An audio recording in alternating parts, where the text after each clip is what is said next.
My name is Barrister Kelechi Anthonia MBAERI. I'm a UK trained lawyer called to bar in Nigeria and also called to bar in Canada. And I'm still a practicing lawyer. There's not a lot to say with regards to my background. I'm the last child of about 10 children, so that's a bit much. Yeah, so I'm the last child of about 10 children, and I'm a mother myself to 3 awesome daughters and a gorgeous son. So with that said, that's literally my active background. I attended University of Ilorin, and I studied economics there before moving to the United Kingdom in 1999. Where I also trained and worked as a nurse before returning to school to train as a lawyer. So that's, as I mentioned, that's about it with regards to my background, my professional background. With regards to Intermediation Nigeria, is a foundation which started about 2015, roughly about that time, whilst I was working with the National Assembly as a consultant on ethics, privileges and public petitions with the 8th Assembly, I believe it was. So it was a 2-year stint I had there before I returned to the United Kingdom.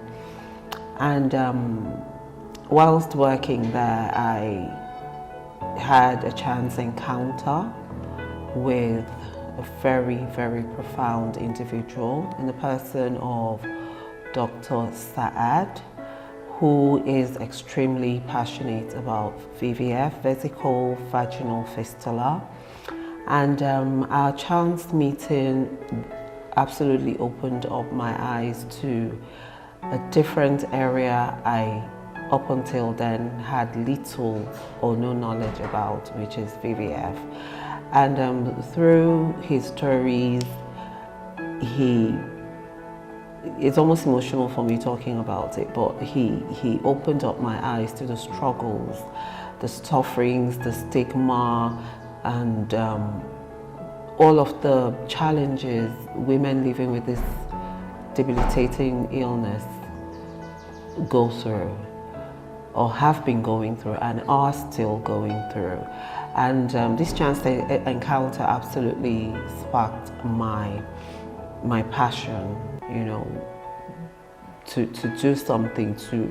At that point, to be quite honest, I had no clue what to do, but I just knew I had to do something, you know, to support these women, to make their voices heard, and to, you know, reintegrate them into the society, because many of them, maybe due to lack of education in the communities they come from, have been ostracized. Some have been divorced even whilst on the hospital beds.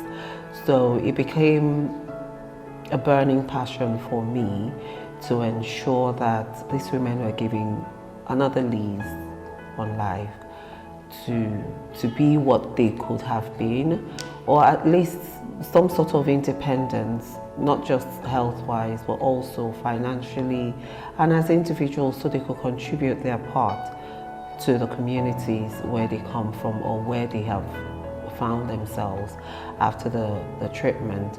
So Intermediation Foundation, the missions really are to care for these VVF patients and survivors, addressing physical, emotional and socioeconomic needs.